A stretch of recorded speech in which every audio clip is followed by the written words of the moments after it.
The first thing you'll notice about this property here, it's not the prettiest house in the world, but this is a relatively new construction house. I forget when it was built. It was certainly built in the 2000s. And it's in good shape. I mean, I can show you some pictures, but let's get into the math, okay? We're not talking about a junker. Now, when I bought this house, it was $275,000. That was several years ago. The loan on it, when I bought it, was $255,000. Immediately in your brain, when you see very little difference between the value of the house and the loan that's on it, immediately in your brain, you should know this is a great candidate for debt takeover, for a subject to deal. And when you see that the monthly payment on this is only $1,600, interest rates were much lower back then, right? The wheels started spinning because I already knew I'd make a ton of money on this house. I've done this deal, I don't know how many times, on same basic structure, but on different houses. So I was like, this is a moneymaker. And the guy who sold me the house, he really wanted the debt relief, wanted to move on. They couldn't get it sold through the realtor because the realtor wanted to get her commission. She's trying to, sell it probably at a little bit too high of a price, and nobody was feeling that, and it didn't work out, and he got stuck because he had all these payments to make. Someone like me comes along and they're like, you're talking about you can close next week? This is off my plate because I'm sick of this damn house. They weren't even behind on payments or anything. So I was like, yeah, well, I mean, you're not going to get any money out of it, but you'll get the debt relief. Name stays on the loan, but that's not necessarily bad for you. I'm improving your credit with every time I make a payment on it. And your security position, know that I'm going to pay, goes up every time I make a payment because, there's more equity in the house. Every time I pay, if I don't pay, you'd get the house back. Now in a raw sub-2 deal, like I said, they won't get the house back. The bank would, right, if I didn't pay. Proponent of wrapping the underlying loan so that we protect our seller. But this is the situation, a $275,000 house with a $255,000 loan on it, very little equity, a payment of $1,600 a month. So I'm buying it for the loan balance. Loan balance was $255,000. I'll have some closing costs to pay, and that's it on top of the $255,000. Now I got to take over those payments because I told the seller I would, and that's what I did. So I bought the house using a wraparound mortgage for the reasons we discussed, which had the exact same terms as the underlying loan. Now my entity that I bought this in owed the seller the exact same amount that the seller owed the bank, payment after payment after payment based on the amortization schedule. I set it up where I'm not even paying the seller. It's technically going through the seller and directly to the bank because they have a promissory note, but I get their mortgage information. I have them change the credentials for the login so that I can make those payments directly to the bank. And if they want any information on the loan, I just pull it up and send it to them. They see that it's being paid. So this is one example here, but it gets even better, right? Let's take a look at what happens. Let's evaluate this. I don't like to give up the deed because I'm now the owner unless I have a very, very large down payment. The opposite of what we try to do when we're buying. But when we're buying, we know, what we're made of. We know what we're going to do. With other people, you don't know. We're the good guys. We should assume everybody else is the bad guy.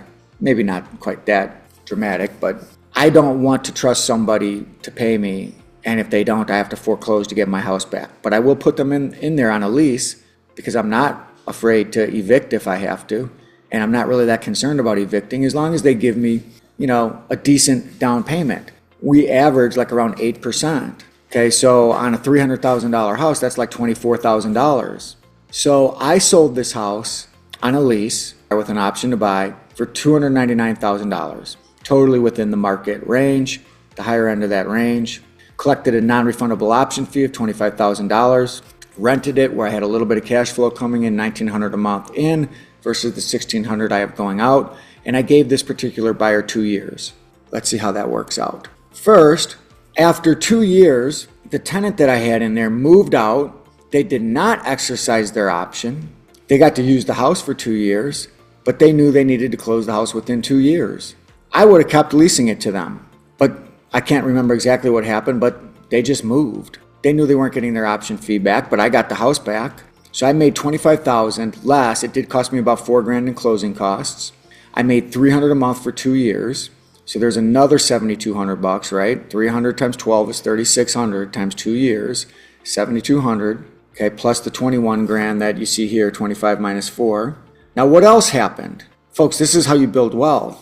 That loan that's in the seller's name but is on my house has now been paid down. which means the house is leaned up less because there's less of a principal balance remaining on that loan. Which means what? Which means there's more equity in the house. $10,000 more equity in the house created over those 2 years. Now, is it possible that that house would appreciate over those 2 years? Well, we happen to be in a market where that is exactly what happened. I was able to do pretty close to this exact same thing 2 more times on the same house. I didn't have to go find another house. I didn't have to go, try to acquire new properties. I didn't have to grind out wholesale deal after wholesale deal after wholesale deal after wholesale deal. I was able to do that 2 more times before ultimately selling the house in what amounted to a massively appreciated housing market, and sold the house for $400,000. Now, I'm going to suggest to you, don't count on appreciation. We have no idea if markets are going to appreciate. In fact, there's probably as much of a risk that they could depreciate. It's not going to hurt us, though, the way we do these deals, because we're paying down that debt. And if we want to let the person stay until the equity catches back up, we can do that if we want. If they move out, they've lost their deposit, probably thankfully, because it's better that they lose their deposit than have bought the house, qualified for a new loan, the market drops out from under them, and now they're really screwed. So they're not getting a bad deal. We saved them, actually. Yeah, our house is worth less, but so what? That's paper money. That's not even real money. That's funny money for now. We have an asset that is producing down payments and monthly income. The paper stuff works out later, because once the loan is paid off, it's not like the market could drop out extremely bad. It ain't going to be worth zero. Well, I mean, maybe in parts of Flint, Michigan, no offense. It could go down to zero, but no, very rarely. So without appreciation, because you shouldn't expect it, having done this a few times with different buyers, still made over $100,000 on one house. You show me where you can do that wholesaling easily. Yeah, you could wholesale some bigger deals, but most people are wholesaling for 5, 10, 15, 18, 20 grand. You got to go get 5 deals. You got to go get 5 people to accept 60 cent on the dollar offers or lower. This one is out there for the taking, out there by the thousands. You know how many people put low down payments on houses, VA loans, FHA loans? House hasn't appreciated. Debt hasn't really been paid down because they're front paying the interest. Now something changes in their life and they got to get out of that house, and realtor can't really help them. There's not enough equity. Realtors expect 6% to make it work. They only put 0 to 3% down on FHA. You saw me sell a house like that. I'll probably buy that house back to that FHA buyer at some point. We go do these deals all day long, right? And that's $100,000 on just one house. And I didn't have to touch it. I didn't have to get my hands dirty. I didn't have to deal with junkers. I didn't have to go climb through windows with broken glass. I didn't have to deal with freaking, crazy animals jumping out at you because they were living in there. I mean, it's, I've had nutty stuff happen, when you're focused on the junker business, the Sanford and Son type houses, right? So now this is luck. This part of it is luck. The appreciation aspect, going up over $100,000 in appreciation, that put us over 200. Well, they say luck is the crossroads where preparation meets opportunity, right? Well, I was prepared because I had the skill sets and had implemented them for a while, and the opportunity to buy the house came along, and then luck happened, appreciation. This is on one house, ladies and gents. Let me advance the slide. How much do you like this business when you can make that kind of money on one house? Now let's talk about some other aspects here. And I just want to reiterate, that's why we make these calls, so we can get those kinds of deals. With no appreciation, and even if depreciated, you still made over $100,000 on one house. With appreciation, you made well over $200,000. How many of these do you have to do to be a millionaire? How many of these do you have to do to be a multimillionaire? Not that many. You spend an hour a day at this business, meaning you're going to get through 100 people, especially if you targeted those kinds of deals. And you do it while you have a realtor license, you're going to get listings, making money there on the ones you don't buy, and you're going to get some of those deals. You can build a portfolio really quickly, and you just kind of do the math on what that means. Now, if you really want to extrapolate, let's say over the course of 2 or 3 years, you picked up even 10 of them. I was thinking you could do a lot better than that, right? Because 10 over a couple years, that's not like extremely successful, right? That's one every few months. You don't even have to be that good to do that. Now, you're going to get cashed out of some of them, right? I chose to cash out of that. I would have kept on lease optioning it out, except that the market had gone up so much, it was like ridiculous. $400,000 for that house. That house is like almost down at the Mexican border. Think about 10 or 20 of those. 20 of those is $8 million in real estate, all in somebody else's name and all being paid down while you're cash flowing. Eventually that gets paid off and you got $8 million of free and clear houses and now your cash flow is huge. Now I realize that would be 20 some years. A lot of us will be dead, but your kids get that, right? Or you got 20 houses. The value when you bought those houses, let's see, that one was about a $300,000 house. So that would be $6 million in real estate. The real estate appreciated. Now, I realize that's an aberration, but the real estate did appreciate 50% in a couple of years. So $6 million of houses that had no equity. You're collecting down payments on all of these. You're collecting positive cash flow on all of these. You're not personally guaranteeing any debt. You have none of your own money into this. And lo and behold, a couple of years goes by. There's no maintenance responsibility, no repair responsibility. It's all passed on, no landlording duty. Lo and behold, you look and you start appraising each of these houses a couple years later and you see that those houses are no longer worth $6 million, but they're worth $9 million. Why? Because every single $300,000 house went up to $400,000. So if you did that times 20, that's $6 million, or I guess it would be $8 million, right? Okay, so yeah, it didn't quite go up 50%. So now you're sitting on $8 million. Well, what if you just sold all $8 million worth? That $6 million is now paid down a little bit. You've got more than $2 million cash. Well, you're going to have to pay some taxes on it, but long-term capital gains because you held them for more than a year. If it didn't appreciate, then you just keep collecting those deposits all along the way. Because you actually got more than $2 million because on 20 properties, collecting probably $500,000 worth of deposits and collecting cash flow, $300 a month times 20, that's $6,000 a month right there just in cash flow. Folks, this is a great business. Now let's get, and most of you probably already do, but I want to emphasize, reiterate, are filthy rich. So I want you to understand, at least at a high level view, how this works. The difference between the rates, the interest rates that you borrow money at and the rates that you loan money at can create extreme wealth. So some banks are still only paying 1, 2, 3. Good ones might even be as high as 4% interest on your savings, checking. But what are they loaning money out at today? 7 or 8 points, right? So how much interest do you get from the bank when you save with them? But how much interest do you pay when that same bank loans you money? There's a spread, right? Now multiply that times billions of dollars, and that spread makes a hell of a lot of money. Effectively, what's happening is the bank is borrowing your money that you have on savings, and they're borrowing it from you. They've got enough cash reserves to pay you if you want to go withdraw money, but they're effectively borrowing your money, and the only interest they pay on it is what they have to pay you.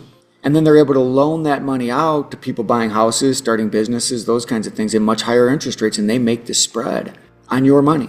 Now let's translate that into real estate speak. We want to operate with that model too sometimes, right? Let's look at what happens over time. And if those of you who have a financial calculator and know how to use it, you can follow along with me here. This is what happens doing the exact same thing with real estate. So let's say we buy from a seller and we owe that seller $300,000 and we agree that we're going to pay $1,000 a month with zero interest because it's direct principal reduction. Now, how would you do that? Well, you want to get all $300,000 for this? I've got to keep my payments low so I can get you cashed out down the line. I'll pay you $1,000 a month on the $300,000 until paid in full. Well, that would take 30 years. I don't want to wait 30 years. Well, how long can you go? And maybe we get them 10 years, 15 years, whatever it is. But we buy and owe that seller $300,000 and we're making them a payment of $1,000 a month as direct principal reduction. Now, when we sell, I'm trying to use easy examples. You might not get a deal quite that sweet, but you can. When we sell, the buyer, we're not going to sell it the same way we buy, are we? When we sell, the buyer owes us $300,000. Now, I might make it interest only, but if I'm in a good mood, I might give him some benefit for principal pay down. And look, I put the interest rate on this thing at actually lower than what today's rates are. 6.99 is lower than today's rates. Let's say we did this at 8.99 or 9.99. That would give us the ability to give this seller 2.99 or 3.99, right? And still make big spreads. Let's use the example that I used, which is $1,000 a month for 300 months, and then we give our buyer a deal at 6.99%, 30-year amortizing loan, not interest only. If it's interest only, these numbers over here stay at 300 the whole time. In year one, well, we haven't made that much, right? We owe the seller $288. Why? Because we've made $12,000 worth of payments on the 300. How much does the buyer owe us? Well, we've given them some principal reduction because it's a 6.99% loan that amortizes. They've paid $3,000 off. That's gone to their equity, but they still owe us $297. We only owe the seller $288. So we made $12,000 on top of whatever our cash flow is on this. What about after year 5? Well, we're paid down to $240 now. Why? $1,000 a month times 60 months is $60,000. Off the 300, we're at $240. Well, our buyer has only paid it down to $282. So we've got $42,000 differential now. Over 10 years, we owe the seller $180. Buyer still owes us $257. It's getting better and better. Okay? So over $100,000 after 15 years, because we got $120, we still owe the seller $221. The buyer owes us. This can play out in a lot of different scenarios, but the point is we're creating these credit spreads that allow us to buy at the same price that we sell at, yet the purchase that we made with financing is paying down way quicker than the sale that we made with financing. And we create this spread over time. That's why I say the duration spread is more important than the price. Because if they can sell it to me for one price, I can sell it to somebody else for that price and make it up with the terms that are in place. In order of preference, I want to get in with little to no down. Probably tied for second is I want to have a low monthly payment and a long duration. Price, though, which is what almost all sellers are concerned about, is actually the least of my concerns because I can make so much money on these other metrics.